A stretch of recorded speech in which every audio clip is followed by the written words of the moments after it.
Il est 7 heures. Tout juste levés, les enfants de la maison se débarbouillent à la va-vite.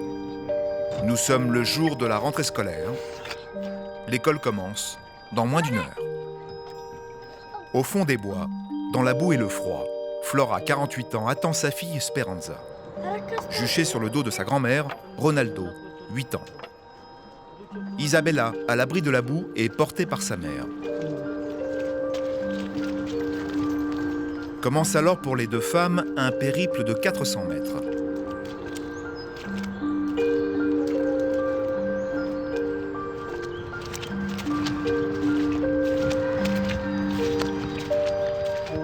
Et devant elles, à la lisière de la forêt, la civilisation.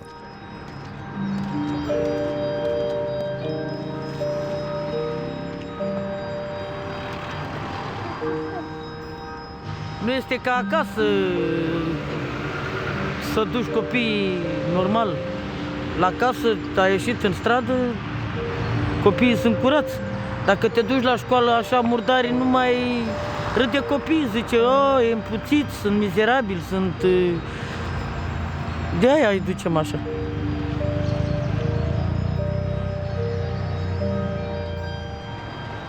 Flora et sa fille Speranza sont roms. À 28 ans, Speranza est la mère de 4 enfants. Les deux aînés sont scolarisés depuis quelques mois à l'école Pablo Picasso. Pour leur grand-mère, c'est une fierté. E foarte important ca copiii să învețe ceva în viitor, să poată să citească, să scrie, să-și găsească de muncă, un serviciu. Flora s'est installée dans ces bois il y a 2 ans. Depuis, elle tente de faire survivre sa famille. Nous sommes à Champs-sur-Marne, une commune de 25 000 habitants, à 20 km à l'est de Paris. Petits pavillons, immeubles résidentiels, des espaces verts. On trouve même un château classé. Mais il y a 3 ans, les riverains ont découvert qu'ils n'étaient plus les seuls habitants de la commune. Dans la forêt, dissimulée derrière les branchages, une communauté rome de 600 âmes s'est installée petit à petit. Une douzaine de campements sont éparpillés dans les bois. Comme les 15 000 Roms de la région parisienne, les nouveaux venus ont quitté la Roumanie pour échapper à la misère. Leur implantation dans la commune soulève de nombreux problèmes. La municipalité, débordée par une telle affluence, souhaite les expulser.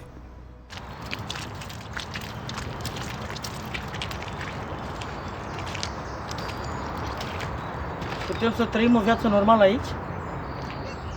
Flora et sa famille vivent dans 6 ou 7 baraques, sans eau, sans électricité, sans nourriture. Ils survivent dans la plus grande précarité. Alors quand André du Secours catholique leur rend visite, un cri de joie l'accueille. André! Bonjour. Bonjour mon frère! La chef! Ça va? Bonjour. Bonjour Bonjour. André! Ça va? Ça va? Ouais. Attends. Pour nous c'est très important parce que lui il amène du pain et du manger pour les enfants, pour mes petits enfants. Ça. C'est lui André du Secours catholique. Personne? Non, il n'y a personne, André. Il n'y a personne? Tu leur donneras C'est du manger pour des pour choses les enfants. que nous récupérons auprès des grandes surfaces. Des produits qui sont à quelques jours de date limite, quoi. Des laitages, des fruits, des oranges, des œufs. Bonjour, mon Et, frère. ça va? Oui, ça va, ça va. Voilà. Puis le gros problème dans ces camps-là, c'est qu'il y a des pathologies graves. C'est-à-dire? Il y a beaucoup de malades, quoi. Il y a des grosses pathologies. Il y en a qui sont en chimio. Il y en a... C'est le cas de Yon, le mari de Flora. À 48 ans, lourdement handicapé, il a la garde des jeunes enfants non scolarisés, en attendant une opération des artères. Mais il n'est pas le seul. La dureté de l'existence raccourcit les espérances de vie de plus de 10 ans. Pare că mă lasă să stau, știi, în plas până îmi termin ce am de făcut.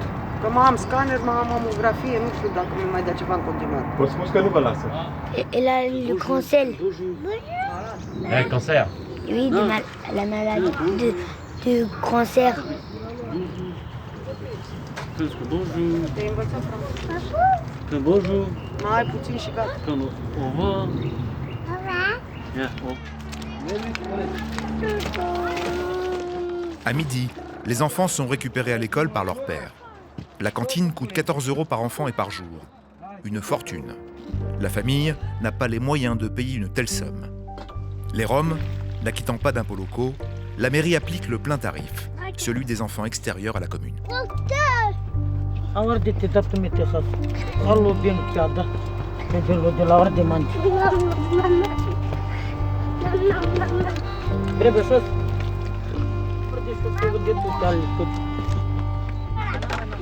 Dacă copiii școlarizați aveau și mâncare la cantină, la școală, nu era atâta nevoie să mai... Nu eram chiar atât de rău, știi? Dar eu sunt obligată să mă duc să aduc copiii, să mă duc la cerșit, să aduc copiii să le fac mâncare, iar să-i duc, iar să-i aduc. Nu avem niciun ajutor, nu avem nimic. Suntem pe aici amărâți.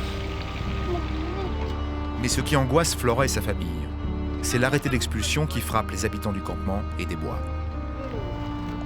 Il était cassé plutôt que du 20 francs ou 30 francs d'explosion, toujours pour préparer du baraque, toujours pour retrouver du terrain.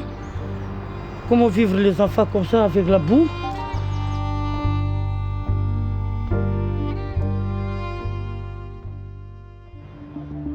À la mairie de Champs-sur-Marne, Madame le maire, Maud Talley, se sent seule.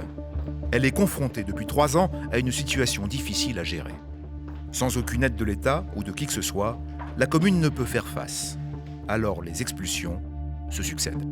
Nous, on réclame l'expulsion dès qu'il y a un lieu qui n'est pas apte à être un lieu d'habitation. Nous demandons l'expulsion, donc j'en prends ma part de responsabilité.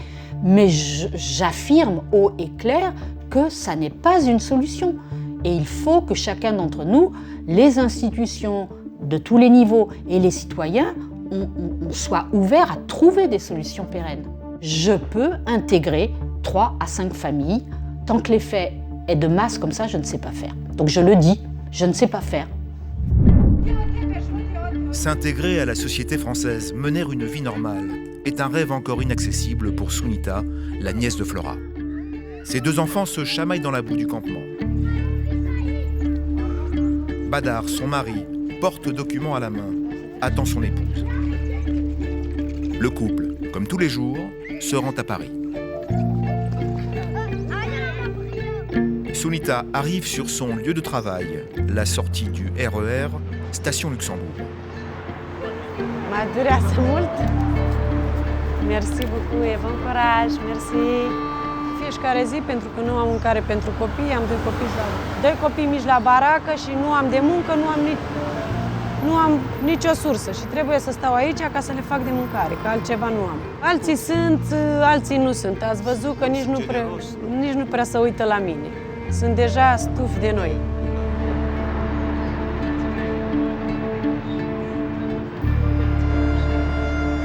À quelques rues de là, dans la salle d'une chaîne de restauration rapide, Vadar apprend à lire et à écrire. Il est analphabète. Sa famille, trop pauvre, l'a retiré de l'école pour travailler dans les champs à l'âge de 8 ans. Gabriela, universitaire roumaine, a croisé le couple dans la rue il y a quelques mois. Touchée par leur situation, elle donne chaque jour, gratuitement, des cours à son nouvel élève. Așa, o să punem asta. Ia să vedem. Et après, on va composer des mots. Donc, une fois qu'on a révisé les lettres qu'on connaît, on va composer des mots avec. Și acum ideea e să mi le asociază. C'est un excellent élève. Ouais, très très motivé. Et je pense d'ailleurs que l'effort qu'il met dans apprendre quoi que ce soit, c'est déjà une orientation vers l'avenir. Donc c'est une sortie de la précarité. Fin d'après-midi pour Flora. À la recherche d'un robinet d'eau potable, elle se rend dans les locaux du Secours catholique.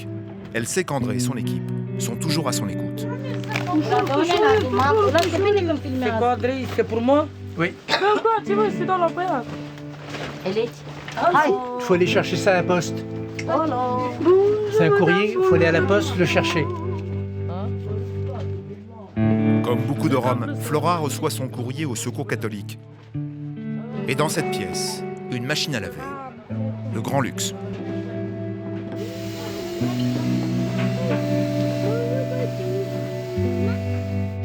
À côté, dans le bureau d'André, Flora vient tout juste d'apprendre que le SAMU social propose de les reloger.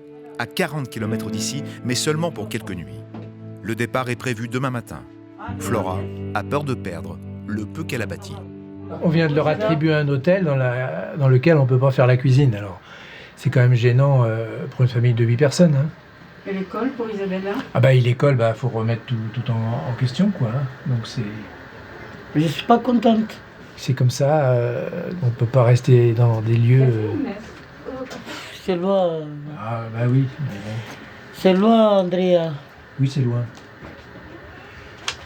Mais tu sais, de toute façon, il fallait tailler quelque part. T'aurais pas refait une cabane Hein?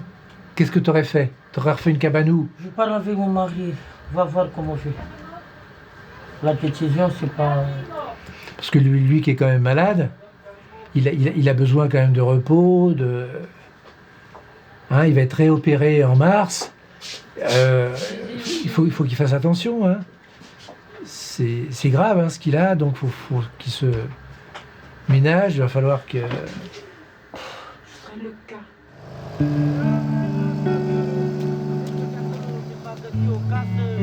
De retour au campement, la décision est prise. Ion, le mari de Flora, souhaite partir. Ce soir, exceptionnellement, un groupe électrogène fonctionne dans la nuit. L'essence coûte trop cher, il ne tourne que quelques heures par semaine. Flora Esperanza prépare quelques affaires pour le lendemain.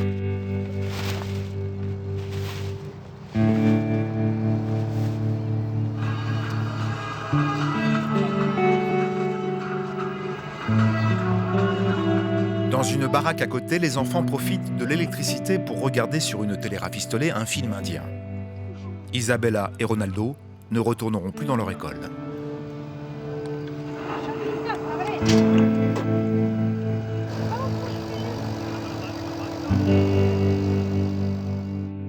La nuit a été courte. Aujourd'hui, c'est le grand départ. Oui, je partais à un hôtel. J'espère que tout va bien. Vous êtes anxieuse? Oui. La famille embarque dans les véhicules de la Croix-Rouge. Direction un hôtel à la périphérie de Meaux, pour 4 ou 5 nuits.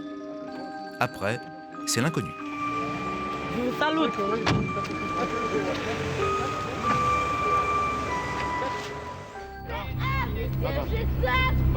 Jeudi 14 mars, l'expulsion des Roms commence à Champs-sur-Marne. Vous voulez vous faire rouler dessus?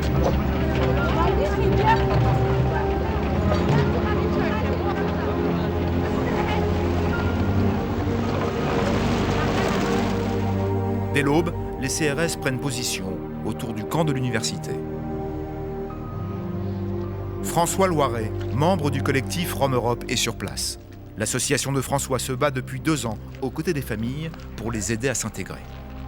Vous voyez, c'est les bulles qui viennent, qui cassent tout, qui détruisent tout sans se poser de questions, qui vont derrière pulvériser absolument le terrain. Il y a d'autres terrains ici qu'on connaît, c'est comme ça que ça se passe. Ils font des trous, ils font des bosses pour éviter qui que ce soit puisse se réinstaller. La police procède à l'évacuation des Roms avant que les bulldozers ne rasent le campement. Mais entre les associations et les forces de l'ordre, la tension monte. On les maintient là, on va les mettre au niveau du pont. C'est plus simple. Monsieur, dame, s'il vous plaît, vous descendez au niveau du pont, tout le monde. Monsieur, je vous parle. C'est bon. Calmez-vous, descendez. Allez, au niveau du pont, s'il vous plaît. Descendez. C'est quoi cette façon de faire? Je ne bouge pas, tu n'as pas à m'agresser comme ça. Merci. N'importe quoi, c'est au point du pont. Les esprits s'apaisent, le dialogue s'instaure. Il n'y a pas de souci, on fera appel à vos services. De me virer violemment. Il y a des familles avec des bébés qui ont besoin, qu'on leur donne un coup de main. C'est juste ça dont il est question, Madame, monsieur.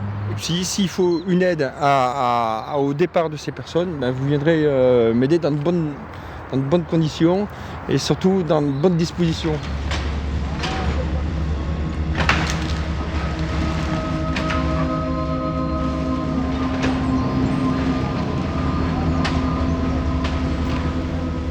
Il est 9h du matin.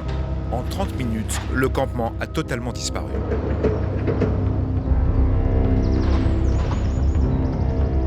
250 personnes vivaient dans ce camp. Certains ne savent pas où aller. On n'a pas où dormir avec les petits frères, la famille. On n'a pas où dormir. On ne peut pas dormir dans les rues. Mais on va dormir parce qu'on n'a pas le choix. Le SAMU social est là, mais il ne peut pas reloger tout le monde. La vie d'errance des Roms continue.